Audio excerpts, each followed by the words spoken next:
Hello! So, let's do something cooler than normal. Not much different than usual, but cooler. So, today what we're going to do... So, I'm hoping you know how I did that. It's just a plane that I scaled up. But, I'm then going to duplicate this plane with Shift D. I'm going to go to front view and I'm going to flip it all the way around. And I'm going to push it up to here. So now, if I put on face orientation, it should have they're facing each other.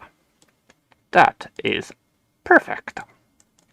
Next up, on this ground plane here, I'm going to scale up a little bit more actually, but I'm going to keep the other one the same. Cool.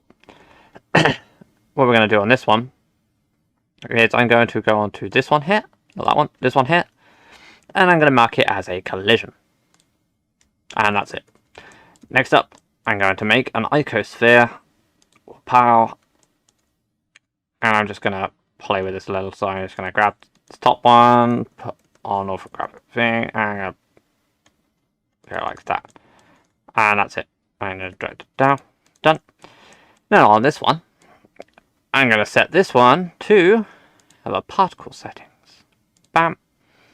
And I want it to be an emitter. And I'm going to keep that one the same. Emission. And then under physics, no, render. Rather than a halo, I want it to be an object, and I want it to be my icosphere. Now let's have a look. Yeah, that works. But you can see some are bouncing a little, and we should probably go on to this one. And we're going to dampening. Oh, we go like that, so we want things to land and hit it and sort of stay there. There we go. We could also, if we wanted to, have it to kill particles. So now when stuff hits it, it'll die. There we go. Nothing should poke through. You might see the occasional things that glitch through. But, now if I were to go, and I'm going to pause this quick. Let's smooth shade this. Go into shading. Add a new material on it.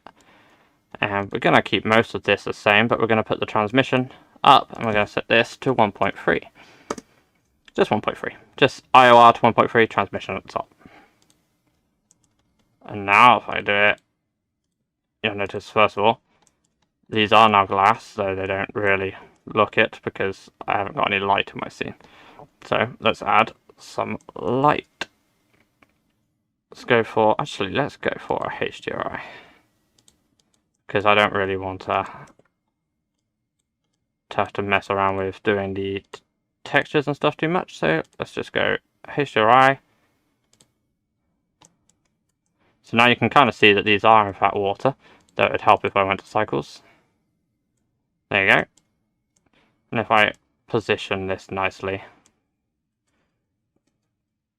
and go sort of like here, bring this up off our view, and I can set this one to be a shadow catcher.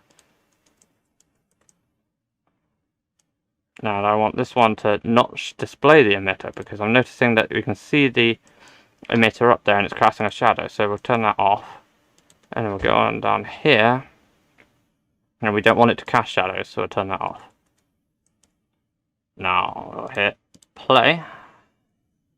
As you can see, it is raining, however obviously because it's slightly laggy, it's not going quite as we want it to. But if I go on to children, interpolated, and back, go, we have nothing. Or do we have something and it's just lagging? No, it looks like we have basically nothing. Well, I think it's simple. There we go. So obviously these are a bit big, but we do kind of want them a little bit big at the moment because... There we go, we got some massive raindrops dropping here. But if we position ourselves nicely here, you can see that we have got raindrops. We can adjust the size of these raindrops because they are a bit big. We can put the scale randomness up so that they have varying sizes, and then decrease, scale down, What we also want to do is increase the radius, so we don't want things too close together. There you go. There's some realistic rain for you. And if I actually go on to this now, and I go transparent, as you can see, that is fairly realistic looking rain. We could make this a little bit bigger for the... Oh, we don't want too big. Let's go up by just a little. It's a lot of rain. We can increase this radius more. Essentially, the more you increase the radius, the more realistic it's going to look, because you don't want it too organized. And you can do lots of different things, adjust the length, but that shouldn't make a difference. We don't want the size too unorthodox.